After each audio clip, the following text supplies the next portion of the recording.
Huygens stood in the doorway, his night-sighted gun ready. He felt uncomfortable at sending the bears ahead into a Valorant 2 jungle at night, but they were qualified to scent danger, and he was not. The illumination of the jungle in the wide path toward the landing field made for weirdness in the look of things. There were arching giant ferns and columnar trees which grew above them, and the extraordinary lanceolate underbrush of the jungle. The flood lamps, set level with the ground, lighted everything from below. The foliage, then, was brightly lit against the black night sky, brightly lit enough to dim out the stars. There were astonishing contrasts of light and shadow everywhere. "On ahead," commanded Huygens, waving. "Hup!" He swung the bear quarters door shut. He moved toward the landing field through the lane of lighted forest. The two giant male Kodiaks lumbered ahead. Sitka Pete dropped to all fours and prowled. Sourdough Charlie followed closely, swinging from side to side.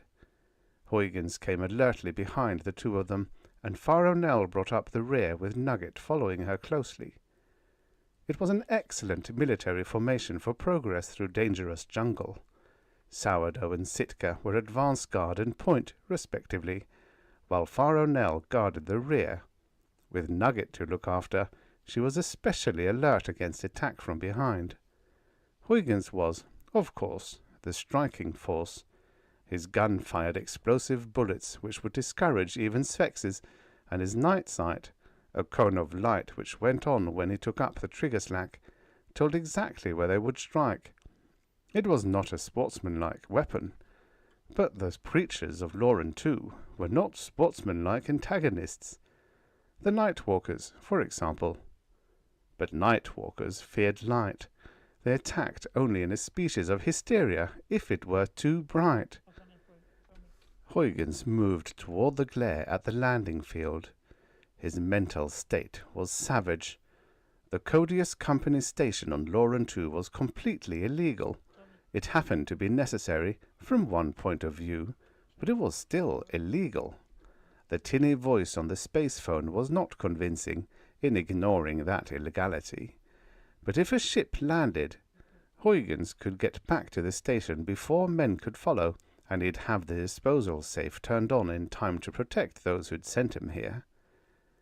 But he'd heard the faraway and high harsh roar of a landing boat rocket, not a ship's bellowing tubes, as he made his way through the unreal-seeming brush.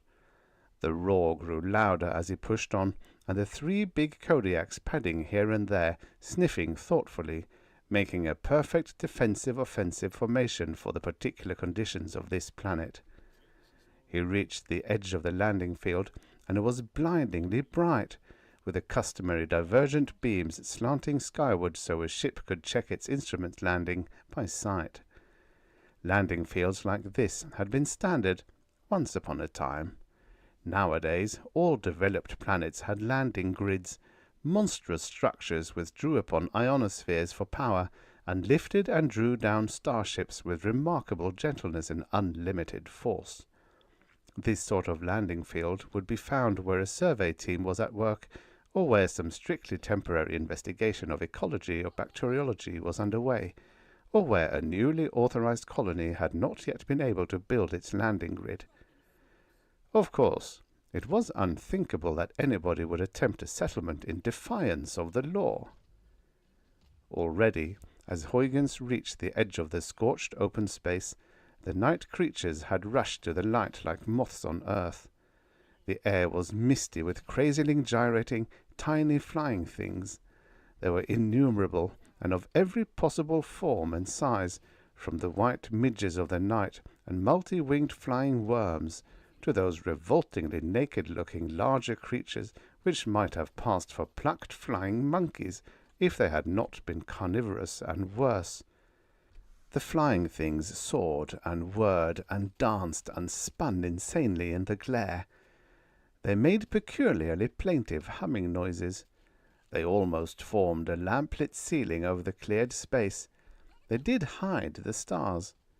Staring upward, Huygens could just barely make out the blue-white flame of the spaceboat's rocket through the fog of wings and bodies. The rocket flame grew steadily in size. Once, apparently, it tilted to adjust the boat's descending course. It went back to normal. A speck of incandescence at first, it grew until it was like a great star, and then a more than brilliant moon, and then it was a pitiless glaring eye. Huygens averted his gaze from it.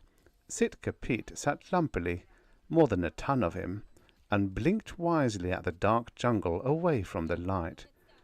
Sourdough ignored the deepening, increasing rocket roar. He sniffed the air delicately. Pharaoh Nell held Nugget firmly under one huge paw and licked his head as if tidying up to be seen by company. Nugget wriggled. The roar became that of 10,000 thunders. A warm breeze blew outward from the landing field. The rocket boat hurled downward, and its flame touched the mist of flying things, and they shriveled and burned and were hot. Then there were churning clouds of dust everywhere, and the center of the field blazed terribly, and something slid down a shaft of fire and squeezed it flat and sat on it, and the flame went out. The rocket boat sat there, resting on its tail fins, pointing toward the stars from which it came. There was a terrible silence after the tumult. Then, very faintly, the noises of the night came again. There were sounds like those of organ pipes, and very faint and apologetic noises like hiccups. All these sounds increased, and suddenly Huygens could hear quite normally. Then a side port opened with a quaint sort of clattering, and something unfolded from where it had been inset into the hull of the spaceboat, and there was a metal passageway across the flame-hated space on which the boat stood. A man came out of the port. He reached back in and shook hands very formally. He climbed down the ladder rungs to the walkway. He marched above the steaming, baked area, carrying a traveling bag. He reached the end of the walk and stepped gingerly to the ground. He moved hastily to the edge of the clearing. He waved to the spaceboat. There were ports. Perhaps someone returned the gesture. The walkway folded briskly back up to the hull and vanished in it. A flame exploded into being under the tail fins. There were fresh clouds of monstrous choking dust and a brightness like that of a sun. There was noise past the possibility of endurance. Then the light rose swiftly through the dust cloud and sprang higher and climbed more swiftly still. When Huygens's ears again permitted him to hear anything, there was only a diminishing mutter in the heavens, and a small bright speck of light ascending to the sky and swinging eastward as it rose to intercept the ship which had let it descend. The night noises of the jungle went on. Life on Loran 2 did not need to heed the doings of men. But there was a spot of incandescence in the day-bright clearing, and a short, brisk man looked puzzledly about him with a travelling bag in his hand. Huygens advanced toward him as the incandescence dimmed. Sourdough and Sitka preceded him. Pharaoh Nell trailed faithfully, keeping a maternal eye on her offspring. The man in the clearing stared at the parade they made.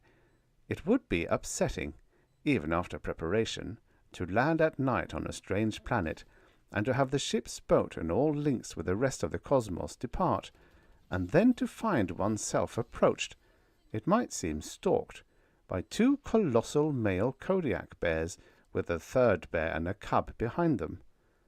A single human figure in such company might seem irrelevant. The new arrival gazed blankly. He moved, startledly. Then Huygens called, "Hello there! Don't worry about the bears. They're friends." Sitka reached the newcomer. He went warily downwind from him and sniffed. The smell was satisfactory. Man smell. Sitka sat down with a solid impact of more than a ton of bear meat landing on packed dirt. He regarded the man amiably. Sourdough said, "Whoosh," and went on to sample the air beyond the clearing. Huygens approached. The newcomer wore the uniform of the Colonial Survey. That was bad. It bore the insignia of a senior officer. Worse. "Ha!" said the just-landed man. "Where are the robots? What in all the 19 hells are these creatures? Why did you shift your station? I'm Roan, here to make a progress report on your colony." Huygens said. "What colony?" "Loran 2 robot installation." Then Roan said indignantly, "Don't tell me that idiot skipper dropped me off at the wrong place. This is Loran 2, isn't it? And this is the landing field. But where are your robots? You should have the beginning of a grid up. What the devil's happened here, and what are these beasts?" Huygens grimaced. "This," he said politely, "is an illegal, unlicensed settlement. I'm a criminal. These beasts are my confederates. If you don't want to associate with criminals, you needn't, of course, but I doubt if you'll live till morning unless you accept my hospitality while I think over what to do about your landing. In reason, I ought to shoot you." Pharaoh Nell came to a halt behind Huygens, which was her proper post in all outdoor movement. Nugget, however, saw a new human. Nugget was a cub, and therefore friendly. He ambled forward ingratiatingly. He was 4 feet high at the shoulders, on all fours. He wriggled bashfully as he approached Roan. He sneezed because he was embarrassed. His mother overtook him swiftly and cuffed him to one side. He wailed. The wail of a 600-pound Kodiak bear cub is a remarkable sound. Roan gave ground a pace. "I think," he said carefully, "that we'd better talk things over. But if this is an illegal colony, of course you're under arrest, and anything you say will be used against you." Huygens grimaced again. "Right," he said. "But now if you'll walk close to me, we'll head back to the station. I'd have Sourdough carry your bag. He likes to carry things, but he may need his teeth. We're half a mile to travel." He turned to the animals. "Let's go," he said commandingly. "Back to the station. Hup!" Grunting, Sitka Pete arose and took up his duties as advanced point of a combat team. Sourdough trailed, swinging widely to one side and another. Huygens and Roan moved together. Pharaoh Nell and Nugget brought up the rear, which, of course, was the only relatively safe way for anybody to travel on Loran 2, in the jungle, a good half-mile from one's fortress-like residence. But there was only one incident on the way back. It was a night walker, made hysterical by the lane of light. It poured through the underbrush, uttering cries like maniacal laughter. Sourdough brought it down, a good 10 yards from Huygens. When it was all over, Nugget bristled up to the dead creature, uttering cub growls. He feigned to attack it. His mother whacked him soundly. 2. There were comfortable settling-down noises below. The bears grunted and rumbled, but ultimately were still. The glare from the landing field was gone. The lighted lane through the jungle was dark again. Huygens ushered the man from the spaceboat up into his living quarters.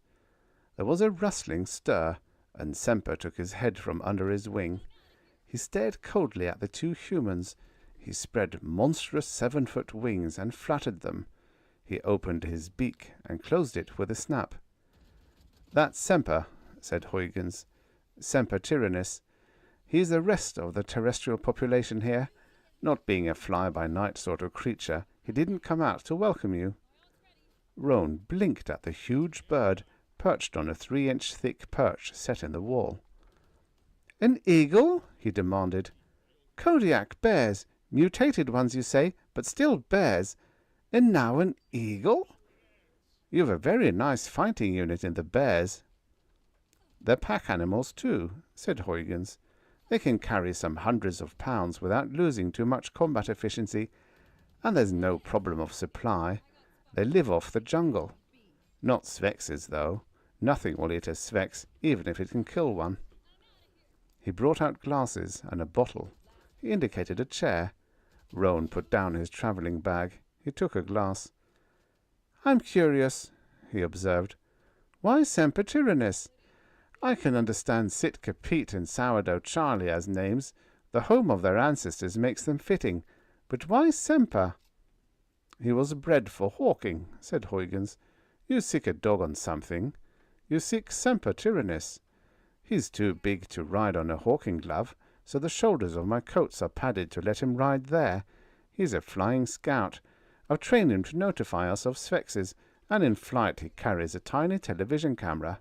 He's useful, but he hasn't the brains of a bear's." Roan sat down and sipped at his glass. "Interesting. Very interesting. But this is an illegal settlement. I'm a colonial survey officer. My job is reporting on the progress according to plan, but nevertheless I have to arrest you. Didn't you say something about shooting me?" Huygens said doggedly, "I'm trying to think of a way out. Add up all the penalties for illegal colonization, and I'd be in a very bad fix if you got away and reported this setup. Shooting you would be logical." "I see that," said Roan reasonably. "But since the point has come up, I have a blaster trained on you from my pocket." Huygens shrugged. "It's rather likely that my human confederates will be back here before your friends. You'd be in a very tight fix if my friends came back and found you more or less sitting on my corpse." Roan nodded. "That's true too. Also, it's probable that your fellow terrestrials wouldn't cooperate with me if they have with you. You seem to have the whip hand, even with my blaster trained on you. On the other hand, you could have killed me quite easily after the boat left when I'd first landed.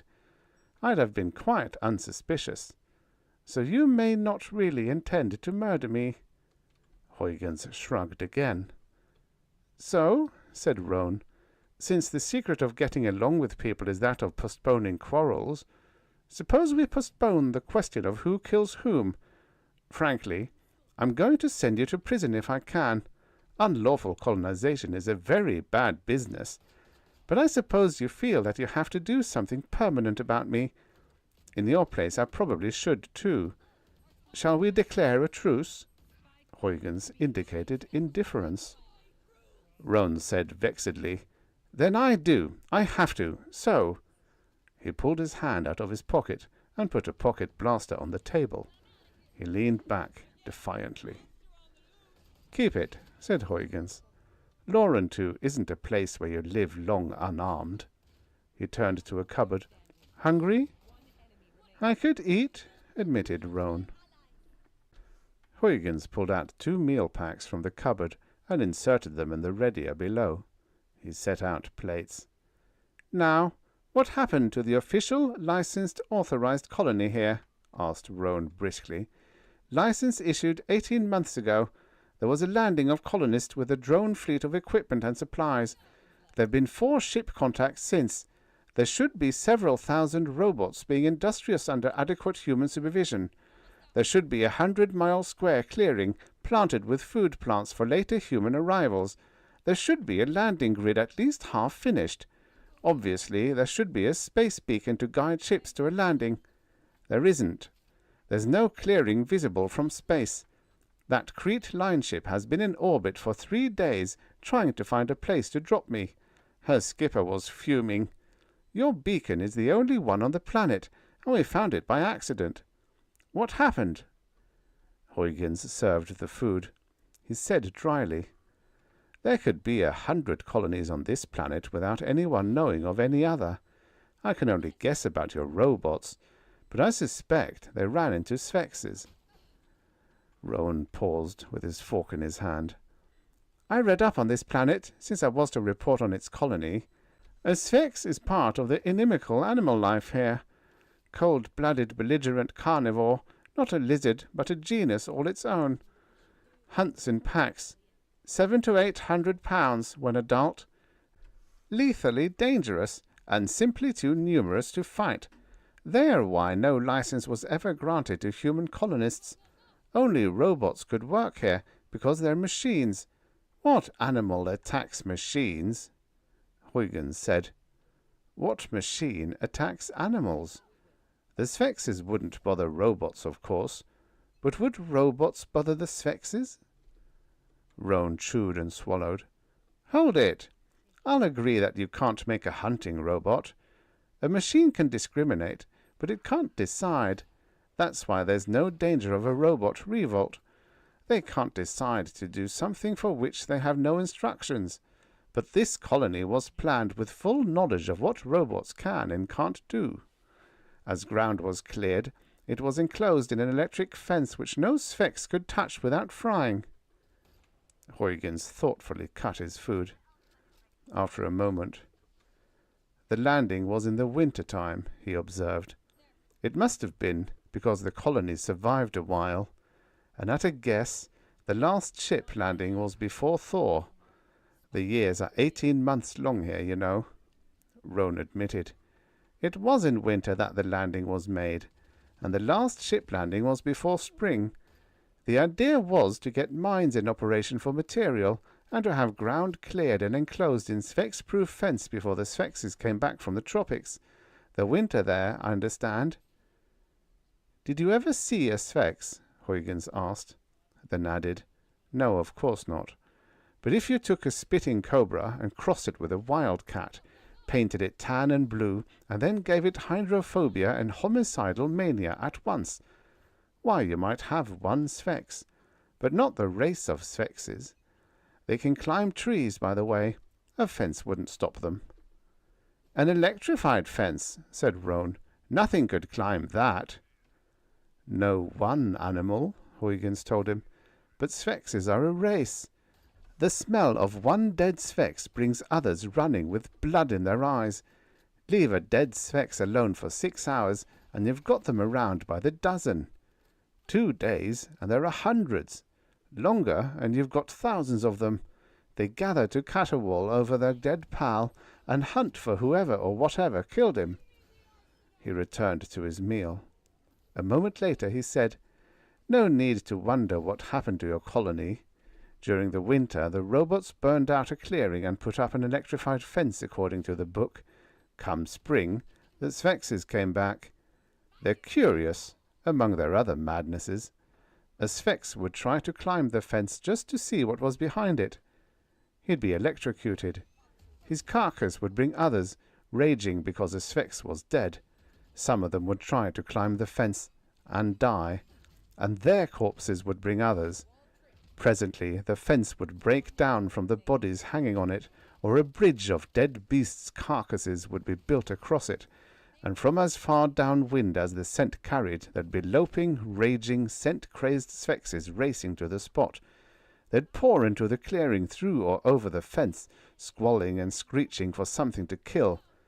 I think they'd find it. Roan ceased to eat.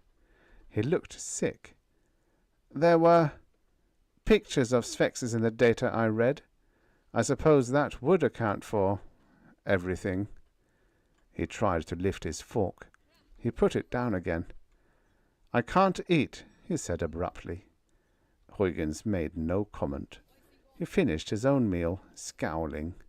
He rose and put the plates into the top of the cleaner. There was a whirring. He took them out of the bottom and put them away. Let me see those reports, eh? He asked dourly. I'd like to see what sort of a setup they had, those robots. Rowan hesitated, and then opened his travelling bag. There was a microviewer and reels of films. One entire reel was labelled Specifications for Construction Colonial Survey, which would contain detailed plans and all requirements of material and workmanship for everything from desks, office, administrative personnel, for use of, to landing grids, heavy gravity planets, lift capacity 100,000 Earth tons. But Huygens found another. He inserted it and spun the controls swiftly here and there, pausing only briefly at index frames until he came to the section he wanted. He began to study the information with growing impatience. Robots, robots, robots, he snapped. Why don't they leave them where they belong, in cities to do the dirty work, and on airless planets where nothing unexpected ever happens? Robots don't belong in new colonies. Your colonists depended on them for defense. Damn it, Let a man work with robots long enough, and he thinks all nature is as limited as they are. This is a plan to set up a controlled environment. On Lauren, too. Controlled environment. He swore luridly. Complacent, idiotic, desk-bound half-wits. Robots are all right, said Roan. We couldn't run civilization without them. But you can't tame a wilderness with them, snapped Huygens. You had a dozen men landed, with 50 assembled robots to start with. There were parts for 1,500 more, and I'll bet anything I've got that the ship contracts landed more still. They did, admitted Roan. I despise 'em, growled Huygens. I feel about 'em the way the old Greeks and Romans felt about slaves. They're for menial work, the sort of work a man will perform for himself, but that he won't do for another man for pay. Degrading work. Quite aristocratic, said Roan with a touch of irony. I take it that robots clean out the bear quarters downstairs. No, snapped Huygens. I do. They're my friends. They fight for me. They can't understand the necessity, and no robot would do the job right. He growled again. The noises of the night went on outside, organ tones and hiccupings, and the sound of tack hammers and slamming doors. Somewhere there was a singularly exact replica of the discordant squeaking of a rusty pump. I'm looking, said Huygens at the microviewer, for the record of the mining operations. An open pit operation wouldn't mean a thing, but if they had driven a tunnel and somebody was there supervising the robots when the colony was wiped out, there's an off chance he survived a while. Roan regarded him with suddenly intent eyes. And? Damn it, snapped Huygens. If so, I'll go see. They'd have no chance at all otherwise. Not that the chance is good in any case. Roan raised his eyebrows. I'm a colonial survey officer, he said. I've told you I'll send you to prison if I can. You've risked the lives of millions of people, maintaining non-quarantined communication with an unlicensed planet. If you did rescue somebody from the ruins of the robot colony, does it occur to you that there'd be witnesses to your unauthorized presence here? Huygens spun the viewer again. He stopped. He switched back and forth and found what he wanted. He muttered in satisfaction. They did run a tunnel. Aloud he said, I'll worry about witnesses when I have to. He pushed aside another cupboard door. Inside it were the odds and ends a man makes use of to repair the things about his house that he never notices until they go wrong. There was an assortment of wires, transistors, bolts, and similar stray items that a man living alone will need. When to his knowledge he's the only inhabitant of a solar system, he especially needs such things. What now? Asked Roan mildly. I'm going to try to find out if there's anybody left alive over there. I'd have checked before if I'd known the colony existed. I can't prove they're all dead, but I may prove that somebody's still alive. It's barely 2 weeks' journey away from here. Odd that 2 colonies picked spots so near. He absorbedly picked over the oddments he'd selected. Roan said vexedly, Confound it! How can you check whether somebody is alive some hundreds of miles away when you didn't know he existed half an hour ago? Huygens threw a switch and took down a wall panel, exposing electronic apparatus and circuits behind. He busied himself with it. Ever think about hunting for a castaway? He asked over his shoulder. There's a planet with some tens of millions of square miles on it. You know there's a ship down. You've no idea where. You assume the survivors have power. No civilized man will be without power very long, as long as he can smelt metals. But making a space beacon calls for high-precision measurements and workmanship. It's not to be improvised. So what will your shipwrecked civilized man do to guide a rescue ship to the 1 or 2 square miles he occupies among some tens of millions on the planet? Roan fretted visibly. What? He's had to go primitive to begin with, Huygens explained.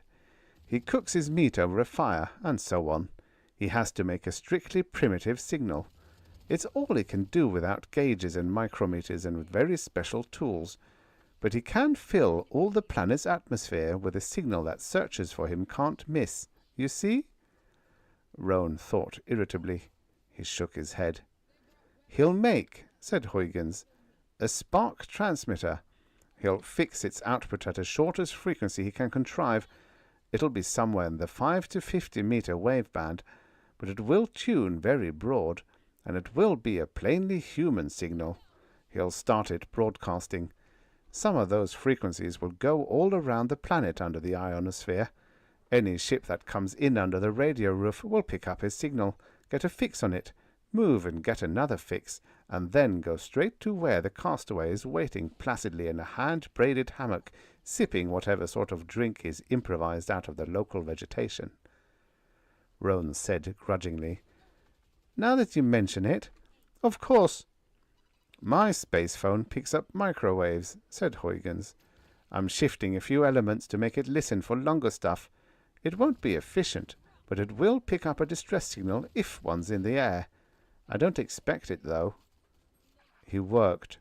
Roan sat still a long time, watching him. Down below, a rhythmic sort of sound arose. It was Sourdough Charlie, snoring.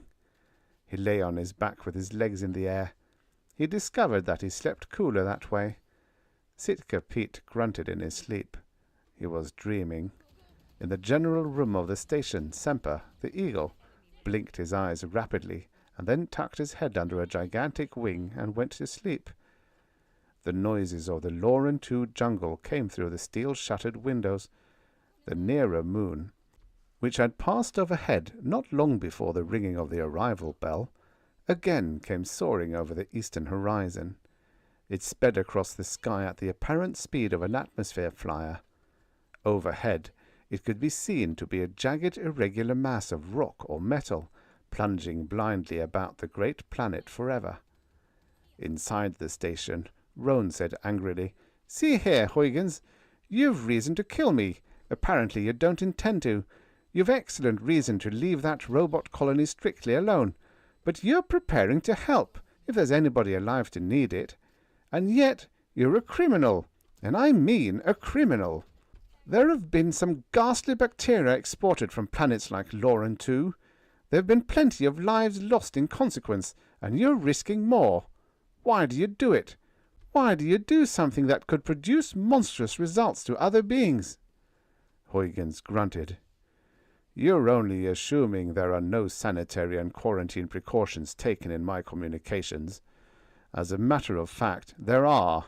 They're taken all right. As for the rest, you wouldn't understand." "I don't understand," snapped Roan, "but that's no proof I can't. Why are you a criminal?" Huygens painstakingly used a screwdriver inside the wall panel. He delicately lifted out a small electronic assembly. He carefully began to fit in a spaghettied new assembly with larger units. "I'm cutting my amplification here to hell and gone," he observed, "but I think it'll do. I'm doing what I'm doing," he added calmly. "I'm being a criminal because it seems to me befitting what I think I am.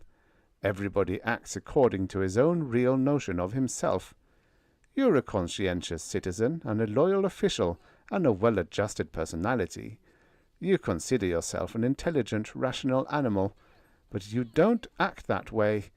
You're reminding me of my need to shoot you or something similar, which a merely rational animal would try to make me forget. You happen, Roan, to be a man. So am I, but I'm aware of it. Therefore, I deliberately do things a merely rational animal wouldn't, because they're my notion of what a man who's more than a rational animal should do." He very carefully tightened one small screw after another. Roan said annoyedly, "Oh, religion." "Self-respect," corrected Huygens. "I don't like robots. They're too much like rational animals. A robot will do whatever it can that its supervisor requires it to do. A merely rational animal will do whatever it can that circumstances require it to do. I wouldn't like a robot unless it had some idea of what was befitting it and would spit in my eye if I tried to make it do something else. The bear's downstairs now. They're no robots.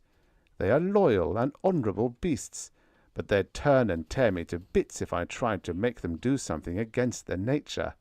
Pharaoh Nell would fight me and all creation together if I tried to harm Nugget. It would be unintelligent and unreasonable and irrational. She'd lose out and get killed. But I like her that way. And I'll fight you and all creation when you make me try to do something against my nature. I'll be stupid and unreasonable and irrational about it. Then he grinned over his shoulder. So will you, only you don't realize it. He turned back to his task. After a moment he fitted a manual control knob over a shaft in his haywire assembly. "What did somebody try to make you do?" asked Roan shrewdly. "What was demanded of you that turned you into a criminal? What are you in revolt against?" Huygens threw a switch. He began to turn the knob which controlled the knob of his makeshift modified receiver. "Why," he said amusedly, "when I was young, the people around me tried to make me into a conscientious citizen and a loyal employee and a well-adjusted personality. They tried to make me into a highly intelligent, rational animal, and nothing more. The difference between us, Roan, is that I found it out. Naturally, He stopped short. Faint, crackling, crisp frying sounds came from the speaker of the space phone now modified to receive what once were called short waves. Huygens listened. He cocked his head intently. He turned the knob very, very slowly. Then Roan made an arrested gesture to call attention to something in the sibilant sound. Huygens nodded. He turned the knob again with infinitesimal increments. Out of the background noise came a patterned mutter. As Huygens shifted the tuning, it grew louder. It reached a volume where it was unmistakable. It was a sequence of sounds like discordant buzzing. There were 3 half-second buzzings with half-second pauses between, a 2-second pause, 3 full-second buzzings with half-second pauses between, another 2-second pause, and 3 half-second buzzings again. Then silence for 5 seconds. Then the pattern repeated. "The devil!" said Huygens. "That's a human signal, mechanically made too. In fact, it used to be a standard distress call. It was termed an SOS, though I've no idea what that meant. Anyhow, somebody must have read old-fashioned novels some time to know about it. And so someone is still alive over at your licensed but now smashed-up robot colony, and they're asking for help. I'd say they're likely to need it." He looked at Roan. "The intelligent thing to do is sit back and wait for a ship, either of my friends or yours. A ship that can help survivors or castaways much better than we can. A ship can even find them more easily. But maybe time is important to the poor devils. So I'm going to take the bears and see if I can reach them. You can wait here if you like. What say? Travel on Lauren 2 isn't a picnic. I'll be fighting nearly every foot of the way. There's plenty of inimical animal life here." Roan snapped angrily. "Don't be a fool. Of course I'm coming. What do you take me for? And 2 of us should have 4 times the chance of 1. Huygens grinned. "Not quite. You forget Sitka Pete and Sourdough Charlie and Pharaoh Nell. There'll be 5 of us if you come instead of 4. And of course Nugget has to come, and he'll be no help. But Semper may make up for him. You won't quadruple our chances, Roan, but I'll be glad to have you if you want to be stupid and unreasonable and not at all rational, and come along." 3. There was a jagged spur of stone looming precipitously over a river valley. 1,000 feet below, a broad stream ran westward to the sea. 20 miles to the east, a wall of mountains rose sheer against the sky. Its peaks seemed to blend to a remarkable evenness of height. There was rolling, tumbled ground between for as far as the eye could see. A speck in the sky came swiftly downward.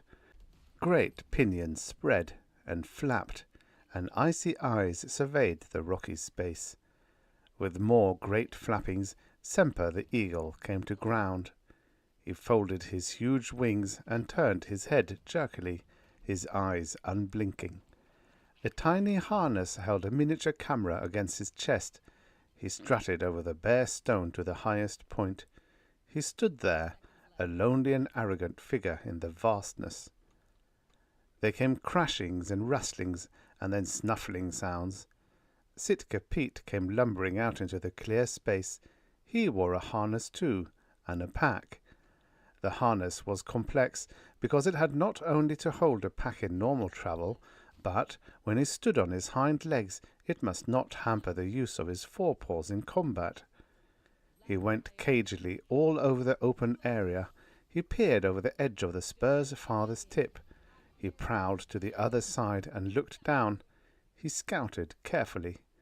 Once he moved close to Semper, and the eagle opened its great curved beak and uttered an indignant noise. Sitka paid no attention. He relaxed, satisfied. He sat down untidily, his hind legs sprawling. He wore an